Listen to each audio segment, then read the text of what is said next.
In this video, we will discuss one of the important topic of the solution chapter of class 12, that is the osmosis.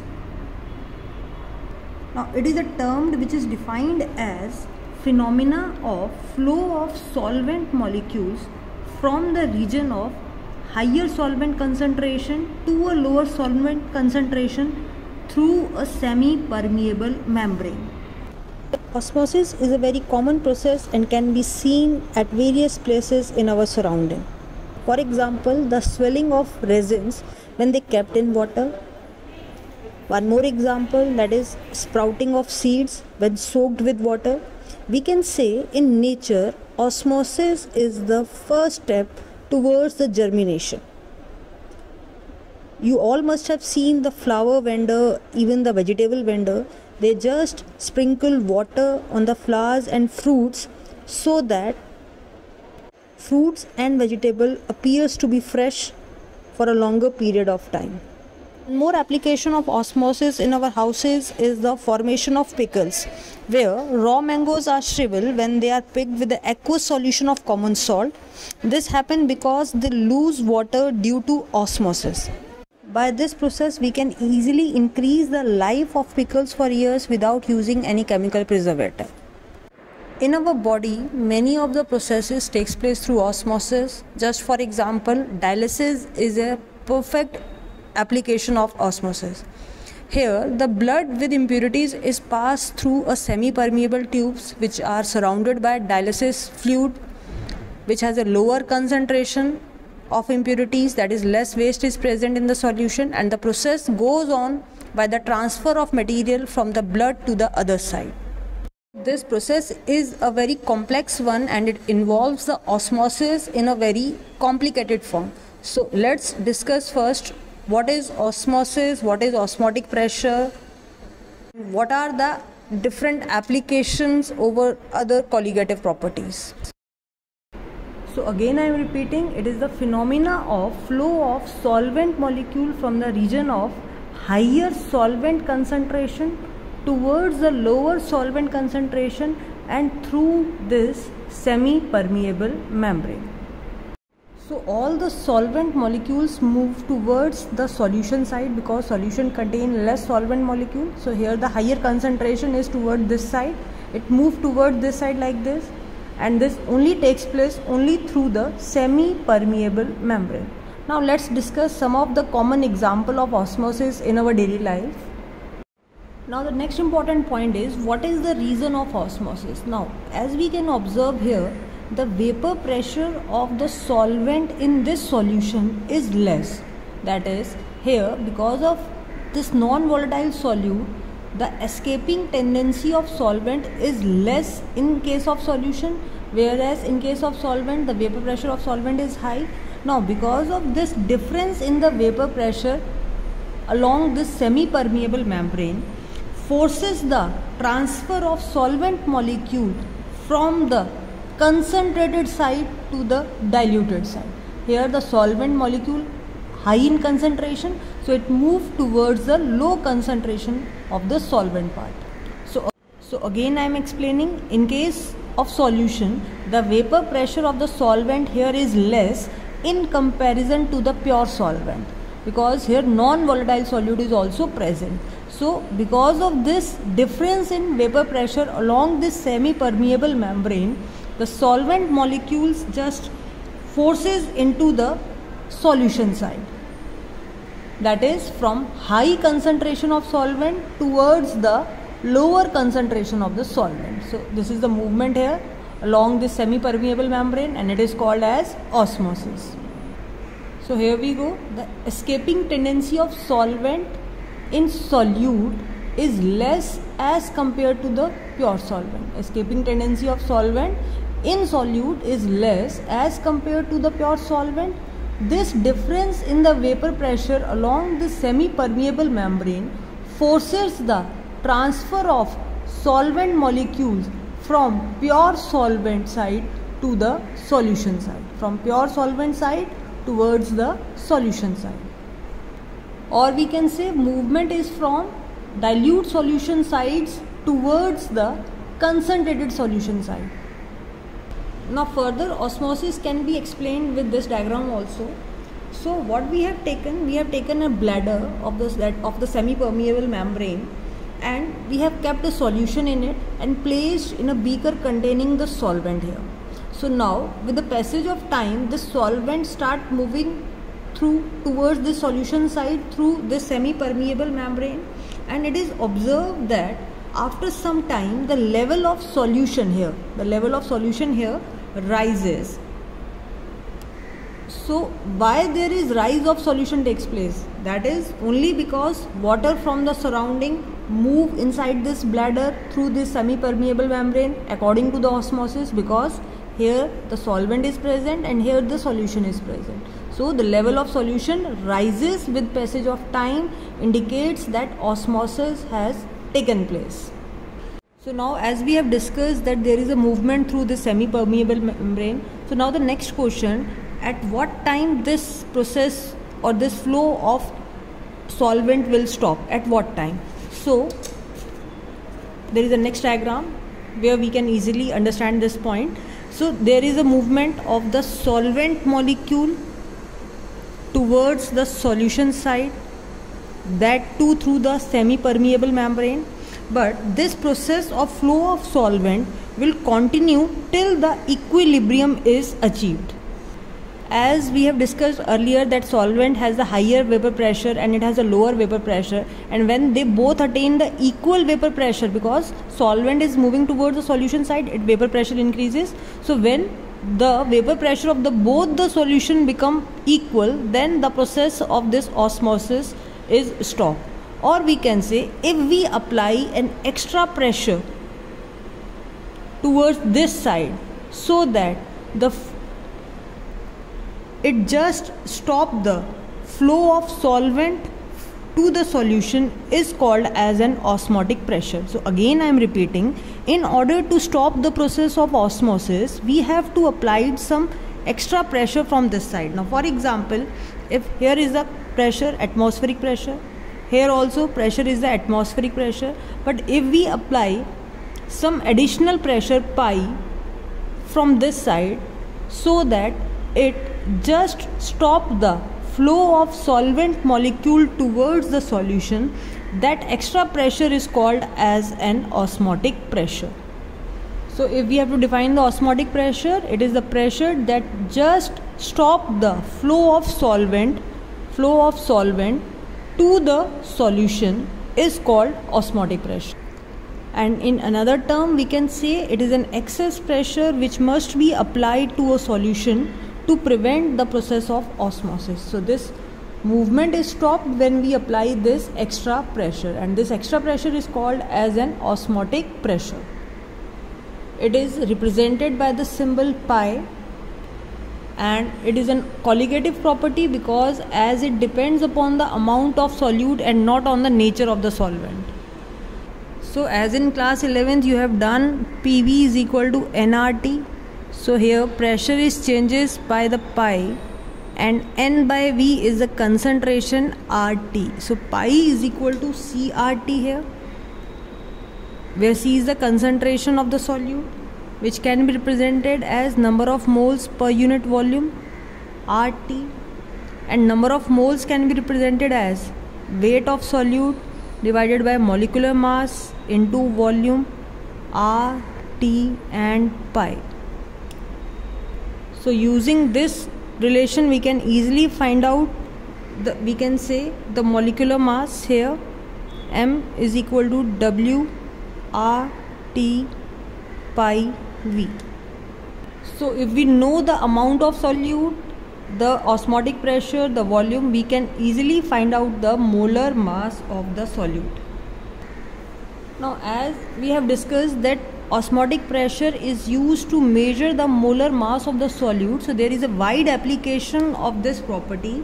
It is useful in determining the molar mass of biomolecules. Why? Because we are taking the room temperature, and the biomolecules are generally unstable at high temperature. Now we can frame the reasoning and assertion question from the application part. Just for example, this is an assertion that molar mass of protein, polymers and other macromolecules can be easily determined by the help of osmotic pressure. So yes, this assertion is correct. And what is the reason behind this assertion? Now the reason, because biomolecules are unstable at high temperature and the polymers have low degree of solubility. So only by this osmotic pressure method we can easily determine the molar mass of these kind of molecules. Now the next important topic from this section is advantages of using osmotic pressure over other colligative properties, that is relative lowering of vapor pressure, elevation in boiling point, depression in freezing point. What are the advantages of osmotic over those properties? So first, an important point, that osmotic pressure is measured at room temperature, whereas in other properties like in boiling point property and the freezing point, there is a drastic change in temperature.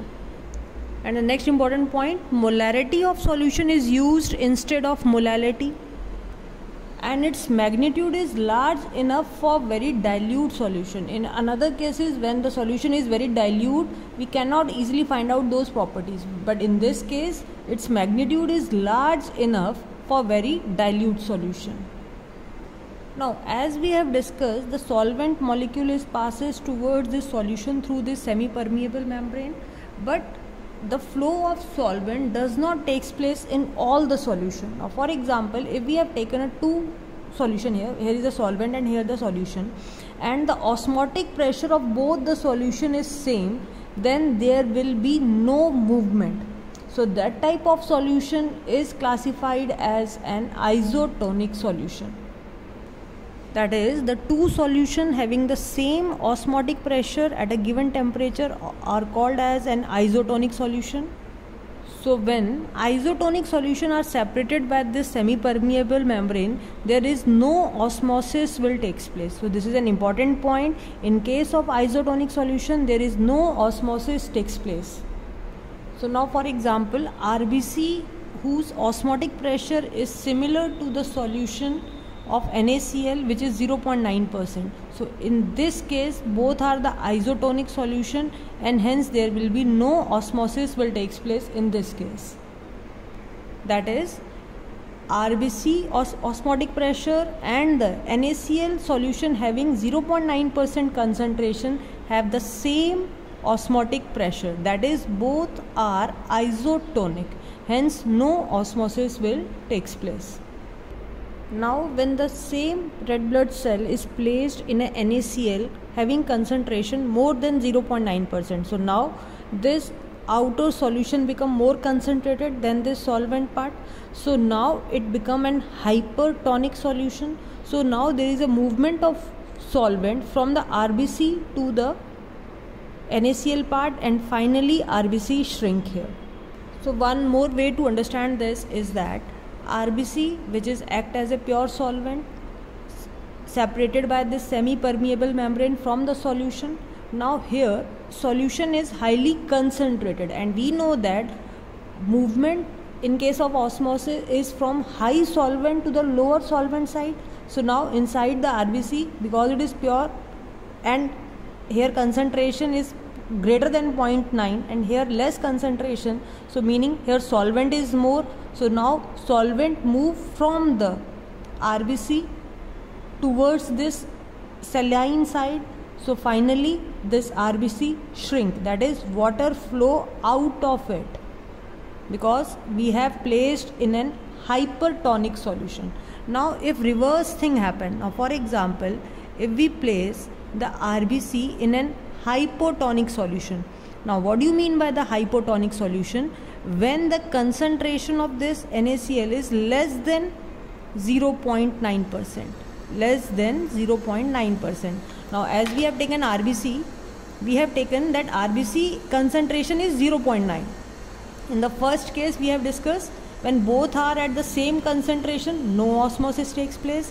When we have placed RBC in the greater concentrated solution, that is in the hypertonic solution, then the movement of water is towards the outer side and shrinking will take place. Whereas when we have placed in the hypotonic solution, now the same RBC will swell up. Now why this happened? Now in this case, now solvent from here, solution move towards the RBC, because here concentration is less and here concentration is high. So where concentration is less, that liquid will act as a solvent here. So from here water move towards this RBC. So finally RBC here will swells. So these are the same case. Just for example, if we place resin in a water, then it swells up. Whereas if we place a grapes in a sugar solution, that is, which is a more concentrated solution, then finally that grapes will shrink here. So these three examples are very important. The first one is for the isotonic solution, that is both having the same osmotic pressure, then there will be no osmosis will take place. And if we place RBC cells in that kind of a solution, then nothing will happen. But if we place that blood cell in an hypertonic solution, that is having more concentrated solution, then shrinking will taking place, because solvent move from the RBC towards the solution side, so shrinking will take place. Whereas if we place that RBC in less concentrated solution, then reverse thing happen. Now the water from this solution move towards this RBC, and finally there is a swelling will takes place when we placed in an hypotonic solution. Now just one of the example here. For example, if we are taking lot of salt in our diet, and that salt will just move in our blood, dissolve in our blood and move to a different parts of the body, and these are the tissues which are in direct contact, and they are just, there is a semi-permeable membrane. So now here is a more concentrated solution, and here the less concentration is present or solvent is present. So now this solvent is moved from the higher to the lower side, so it just occupy or filled in this intercellular space, due to which swelling takes place.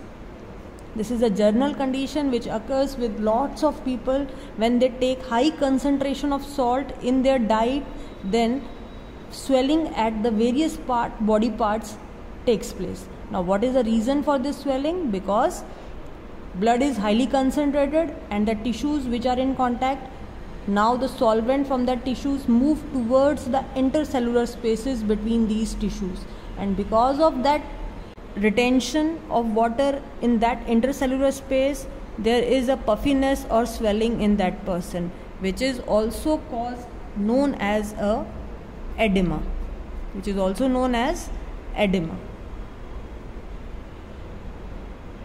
So till we have discussed that osmosis will take place when solvent moves from the higher concentration towards a lower concentration, and in order to stop that process we have to provide the osmotic pressure. Now what happens if we apply excess of pressure? That is, instead of osmotic pressure, if we apply more than that of osmotic pressure, then what happened? Then reverse thing will happen. So initially when solvent is moving towards the solution side, and to stop this process we have applied the pressure, that is known as the osmotic pressure. But if we applied the excess of pressure which is greater than that of the osmotic pressure, then solvent from the solution side will move towards the solvent side.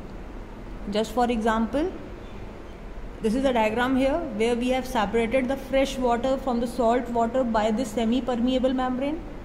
Now according to osmosis, fresh water flow from this side towards the salt water, that is the osmosis will take place, and in order to stop this process we will apply a pressure from this side here, that is the osmotic pressure. But if the pressure which we have applied here is greater than that of osmotic pressure, then reverse osmosis takes place. Now what do you mean by the reverse osmosis? That is flow of solvent molecule from solution, the solution towards the pure solvent by applying excess pressure on the solution side. By applying excess pressure on the solution side is called as reverse osmosis. So first understand osmosis, that is movement of solvent towards solution. In order to stop that, we have applied the pressure, that is the osmotic pressure. But if we applied excess of pressure which is greater than that of osmotic pressure, then reverse thing is happen. And this is a very important application in your daily life you are using at your home, that is RO in your houses. Reverse osmosis, it is based on this principle, where from the salty water we able to get the fresh water, that is desalination of water. Now one of the important point which we have not discussed till this point is what is actually this SPM, semi-permeable membrane. So these are the membrane which allow only the partial movement. It does not allow the solute particles to move toward this side. It only allows the solvent particles to move toward this side. And in case of reverse osmosis, this semi-permeable membrane is made up of cellulose acetate. Cellulose acetate, that is, it is artificially synthesized. Cellulose is, we can say, naturally occurring semi-permeable membrane, and acetate we have combined in lab and formed the synthetic semi-permeable membrane. Otherwise all the animal hides, or we can say plant membranes, are act as a semi-permeable membrane because they only allow the transfer of solvent molecules, that is, they are selectively allowing some of the particles to move, not the others. So the last definition here is of the artificial semi-permeable membranes. These are the membranes having the microscopic pores which allow certain specific material to pass through them and restricting the movement of the other substance. So if we just revise what we have done in this video, we have done what is osmosis, what is the reason for the osmosis, what are the osmotic pressure, how it stops the flow of the movement of particles, then what is the relation for the osmotic pressure, what are the application, and how it has advantages over the other colligative properties. And these are some important reasoning question of the isotonic, hypotonic and hypertonic solution. And one of the important application of the reverse osmosis, that is the desalination of the seawater, and an important term, that is artificial semi-permeable membrane.